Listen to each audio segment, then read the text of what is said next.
I'm here with John and Michael at BioWare Edmonton, and these guys are going to give me a few tips and tricks on how to get started in Dragon Age Inquisition.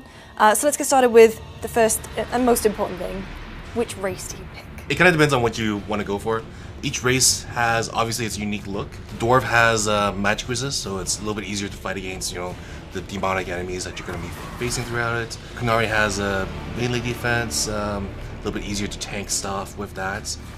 Elves have range defense. Range defense, yes. Whereas the humans just get the easier pick of, you get one more ability points and it allows you a little bit more freedom. Yes, you can spend that ability point on another upgrade or another ability or another passive, anything, and that as a human you can just go that 1 point further that no one else can.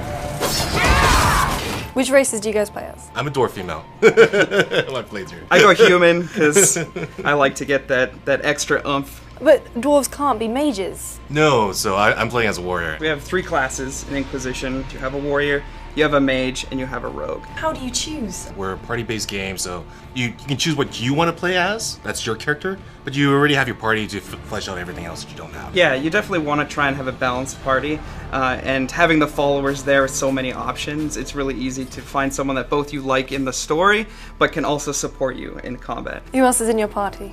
I've got Varric as well. He's really awesome. He's got Bianca, the crossbow. I picked up Dorian recently. I loved Dorian so much in the story. I didn't care. I just had to push somebody out to get him in there. I can do this all day! And then, yeah, I also have Cassandra. So she's up there making sure that my guy can deal the damage, and so I don't have to be doing the tanking for the party. So when players boot up the game for the first time, what would you say would be your top tips to get them started in combat? Make sure you capitalize on combos as often as you can.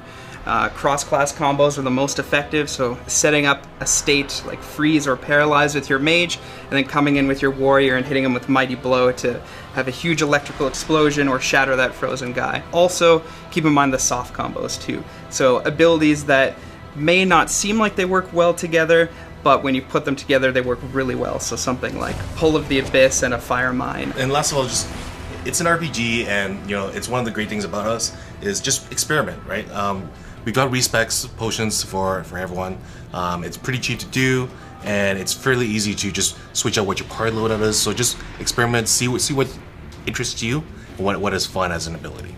I think we give you right away Winter's Grasp. Yeah. And that's just an amazing ability. It's single target, but it CCs, it does cold damage, and it freezes them for a short duration. And that's super useful. Freezing someone solid is still going to be a good idea, you know, 50 hours into the game, as soon as it was at level 1. John and Mike, thank you very much. I feel prepared to lead the Inquisition now. You're welcome. Make sure you look out for more videos from my trip to BioWare.